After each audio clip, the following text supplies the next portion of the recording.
भाग 1। जीवन और मृत्यु एक सांस में।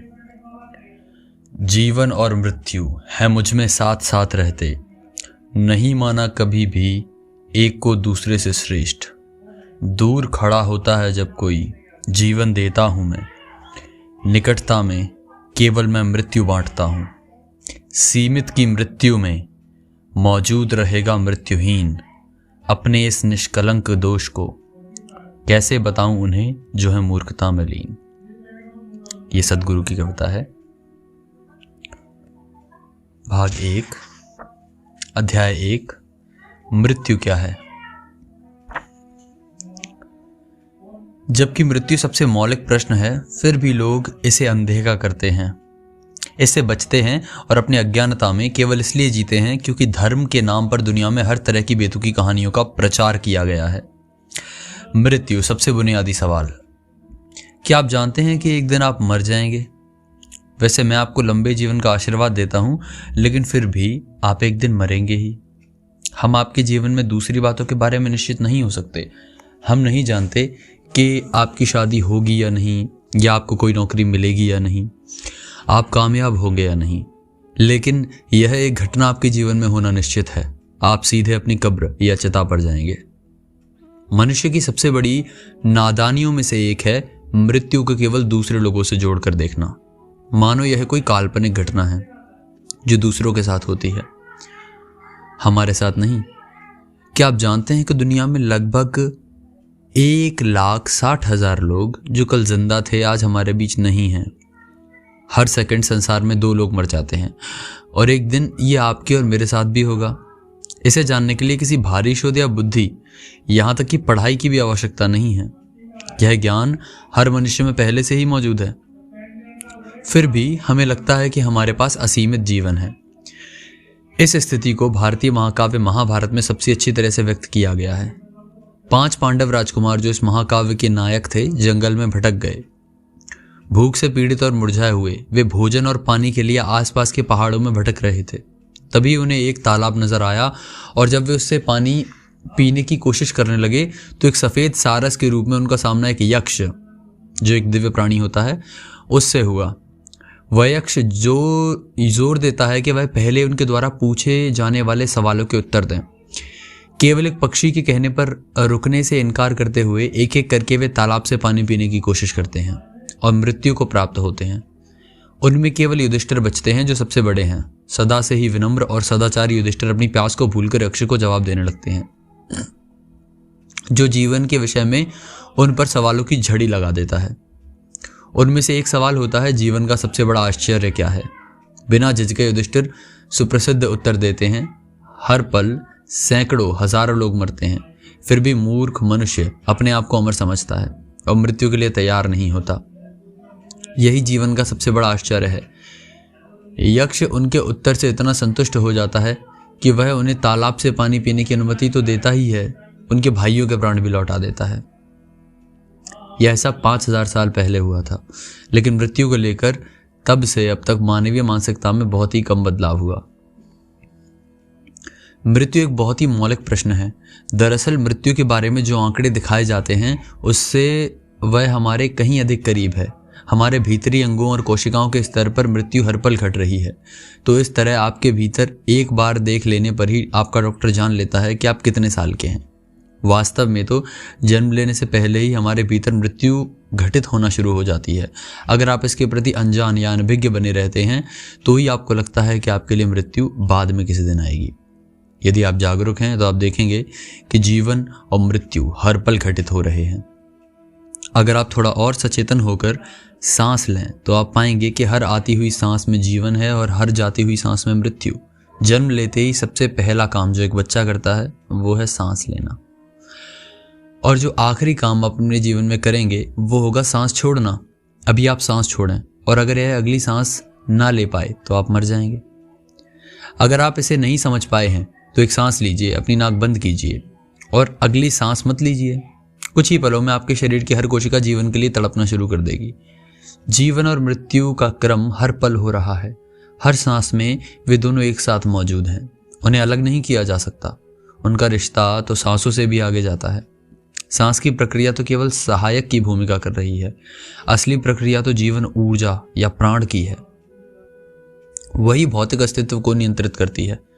प्राणों पर कुछ विशेष महारत हासिल करके कोई व्यक्ति लंबे समय के लिए सांस लिए बिना रह सकता है। सांस की आवश्यकता थोड़ी तात्कालिक है, लेकिन यह उसी श्रेणी में आती है जिसमें खाना और पानी। मृत्यु एक बहुत ही मूलभूत पहलू है, क्योंकि एक छोटी सी घटना और हो सकता है कि आप कल सुबह ना उठें। कल सुबह ही क्यों, कभी भी कुछ भी हो सकता है, और अगले ही पल आपके जीवन की लौ बुझ सकती है। अगर आप किसी दूसरे प्राणी की तरह होते तो शायद आप यह सोचने में समर्थ ना होते, लेकिन जब आप मानव बुद्धि से संपन्न होते हैं तो आप जीवन के इतने महत्वपूर्ण पहलू को अनदेखा कैसे कर सकते हैं? आप इससे कैसे बच सकते हैं और ऐसे जी सकते हैं कि मानो आप यहाँ हमेशा रहने वाले हैं? ऐसा कैसे है कि यहाँ लाखों सालों से रहने के बाद मनुष्य अभी भी मृत्यु के बारे में कुछ खास नहीं जानते? वैसे देखा जाए तो वे जीवन के बारे में भी कुछ नहीं जानते। हम जीवन के तमाम ताम झाम के बारे में तो जानते हैं, लेकिन हम जीवन के बारे में क्या जानते हैं? मौलिक रूप से यह स्थिति इसलिए पैदा हुई क्योंकि आप भूल गए हैं कि इस ब्रह्मांड के परिदृश्य में आप कौन हैं और आपकी भूमिका क्या है। अगर हमारा यह सौरमंडल जिसमें हम हैं कल सुबह अचानक अदृश्य हो जाए तो इतनी बड़ी सृष्टि में इस पर किसी का ध्यान नहीं जाएगा। यह इतना छोटा है कि केवल एक कण मात्र है। सौरमंडल के इस कण में पृथ्वी एक बहुत ही छोटा कण है। इस बहुत छोटे कण में आपका शहर बहुत बहुत छोटा सा कण है, और इसमें मौजूद आप एक बड़े आदमी हैं। यह बड़ी भारी समस्या है। जब आप अपने अस्तित्व के परिदृश्य को पूरी तरह खो चुके हैं तो आप कैसे सोच सकते हैं कि जीवन और मृत्यु की प्रकृति के बारे में कुछ भी समझ पाएंगे? लोगों का मृत्यु को अनदेखा करते हुए अपनी अज्ञानता में जीने का कारण यह भी है कि दुनिया के धर्मों ने जीवन और मृत्यु के बारे में सभी तरह की बेतुकी कहानियां फैला दी हैं। उन्होंने हर चीज़ के लिए मूर्खतापूर्ण और बचकाने स्पष्टीकरण बना दिए हैं। मेरा जन्म कैसे हुआ? एक सारस तुम्हें लेकर आया। मरने के बाद तुम कहाँ जाओगे? स्वर्ग को। यह स्पष्टीकरण बहुत ही सरल है लेकिन बेतुका है। कम से कम वे सारस से ज़्यादा कुशल परिवहन का साधन तो चुनाव कर ही सकते थे। सारस केवल एक खास मौसम में ही प्रवास करते हैं, तो सभी बच्चों को केवल उसी मौसम में पैदा होना चाहिए था, किसी दूसरे समय में नहीं। इसके अलावा अगर लोग इतने निश्चित हैं कि मरने के बाद स्वर्ग ही जाएंगे तो मैं उनसे पूछता हूँ, फिर आप अपने प्रस्थान में देरी क्यों कर रहे हैं? अभी क्यों नहीं चले जाते? इन सभी बेतुकी बातें, बेतुकी कहानियों ने जीवन और मृत्यु के विषय में मनुष्य की मौलिक जिज्ञासा को बुझा दिया है। वरना अगर जीवन के दुख और विपत्तियों ने ऐसा नहीं किया होता तो सच्ची जिज्ञासा से बहुत से लोग इस बुनियादी सवाल का जवाब खोजने के लिए प्रेरित होते। लोग हमेशा सोचते हैं कि स्वयं को भगवान की याद दिलाते रहने से वे आध्यात्मिक हो जाएंगे। बिल्कुल नहीं। अगर आप ईश्वर के बारे में सोचते या उसे मानते रहेंगे तो आप अपना काम ठीक से नहीं कर पाएंगे। आपको लगेगा कि आपको इससे अच्छे नतीजे मिलेंगे। आप परीक्षाओं के लिए पढ़ाई नहीं करेंगे और सोचेंगे कि आपकी प्रार्थना के कारण आप क्लास में प्रथम आ जाएंगे। ऐसी सोच के लोग जीवन को लेकर दूसरे के मुकाबले ज़्यादा निडर हो जाते हैं, क्योंकि अब उनके पास भगवान की शक्ति है। सदा से जो लोग यह मानते थे कि भगवान उनके साथ हैं, उन्होंने इस धरती पर सबसे हिंसात्मक कार्यों को अंजाम दिया है। भगवान मेरे साथ हैं कथन आपको एक नया आत्मविश्वास देता है जो कि बहुत खतरनाक है। अगर आप भगवान के बारे में इस तरह सोचते हैं तो आप आध्यात्मिक नहीं हो सकते। इससे आप वास्तव में बहुत ही निडर और मूर्ख बन सकते हैं। एक बार ऐसा हुआ, दो बहुत ही शैतान लड़के थे, और जब लड़के बहुत शैतान होते हैं तो वे हमेशा किसी न किसी मुसीबत में पड़ते रहते हैं। ऐसे ही इन दो लड़कों के साथ भी हुआ। उनके माता पिता उनके कारण बहुत शर्मिंदा रहते थे, क्योंकि पूरे समाज में उनके लड़कों की चर्चा होती रहती थी। हार कर उन्होंने उन लड़कों को सुधारने के लिए स्थानीय पादरी, यानी जो चर्च में फादर होते हैं, उनके पास ले जाने का फैसला किया। चूंकि दोनों लड़कों को एक साथ संभालना मुश्किल हो जाता, तो माता पिता ने उन्हें एक एक करके पादरी के पास ले जाने का तय किया। पहले वे छोटे लड़के को लेकर गए, उसे पादरी के कार्यालय में बिठाया और बाहर आ गए। पादरी अपना लंबा लबादा पहनकर भीतर दाखिल हुआ और गंभीर चेहरा बनाए कमरे में कुछ देर इधर उधर टहलता रहा। लड़का शैतानी में अपनी आंखों की पुतलियों को उसकी चहलकदमी के संग घुमाता हुआ वहां बैठा रहा। वहां चक्कर काटते हुए पादरी ने एक योजना बनाई। उसने सोचा, अगर मैं इस लड़के को यह याद दिला दूं कि भगवान इसके भीतर है तो इसकी सारी शरारतें दूर हो जाएंगी। तो वह नाटकीय ढंग से बीच में रुका और भारी आवाज में लड़के से पूछा, भगवान कहाँ है? लड़का घबरा गया और चारों ओर देखने लगा, क्योंकि उसे लगा कि भगवान जरूर पादरी के कमरे में कहीं होना चाहिए। पादरी ने देखा कि लड़के को बात समझ नहीं आई। यह सोचते हुए कि उस लड़के को कोई संकेत देना चाहिए कि भगवान उसके भीतर है, पादरी मेज पर झुका और छोटे लड़के की ओर इशारा करते हुए फिर गरजती सी आवाज में पूछा, भगवान कहाँ है? लड़का और भी घबरा गया और मेज के नीचे देखने लगा। पादरी ने देखा कि लड़के को अभी भी समझ नहीं आया, तो वह घूमकर छोटे लड़के के एक कदम पास आ गया और उसकी छाती पर थपकी देते हुए फिर गरजा, भगवान कहाँ है? इस बार लड़का खड़ा हुआ और कमरे के बाहर सरपट दौड़ा। वह भागकर अपने भाई के पास गया और बोला, भाई हम सचमुच बड़ी मुसीबत में पड़ गए हैं। बड़े भाई ने पूछा, क्यों, क्या हुआ? उसने कहा, उनके भगवान खो गए हैं और उन्हें लगता है कि यह काम हमने किया है। ईश्वर के होने के बारे में सोचते हुए आपको यह लगता है कि आप जीवन में बेवकूफ़ी से भरी बातें करेंगे और एक प्रार्थना करने से सब कुछ सही हो जाएगा। यह आध्यात्मिक होना नहीं है। जिस समय आप जागरूक हो जाएंगे कि आप नश्वर हैं तो आप आध्यात्मिक हो जाएंगे। जब नश्वरता का यह बोध आप में समाएगा तभी आप भीतर की ओर मुड़ेंगे।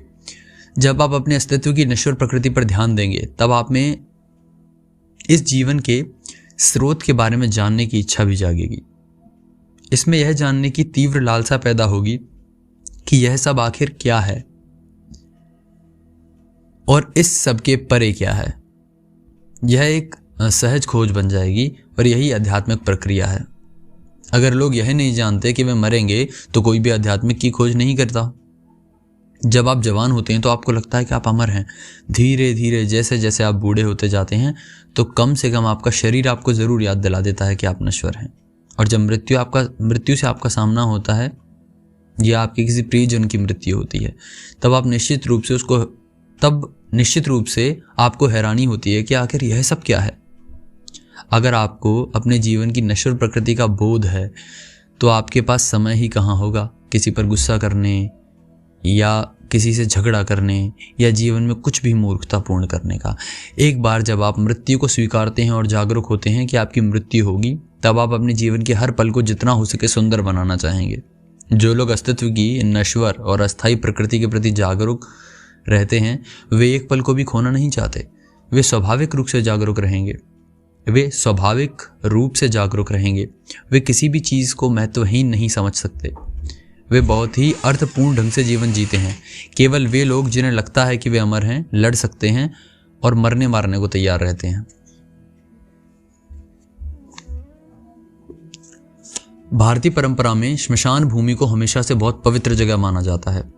जब कोई मरता है, भले ही आप उसे ना जानते हों, फिर भी यह आपको अंतर्मन पर कहीं चोट करता है। किसी भी सच्ची आध्यात्मिक साधना में मृत्यु की गंध हमेशा होती है। अगर आप इसमें पर्याप्त गहराई में जाते हैं तो यह आपको याद दिला देगा कि आप नश्वर हैं। जो भी साधना हम आपको ईशा योग केंद्र में सिखाते हैं, दरअसल उन सब में, चाहे वह शून्य हो या शक्ति चालन या शांभवी महामुद्रा और संयमा में, तो और भी अधिक मृत्यु की झलक होती है।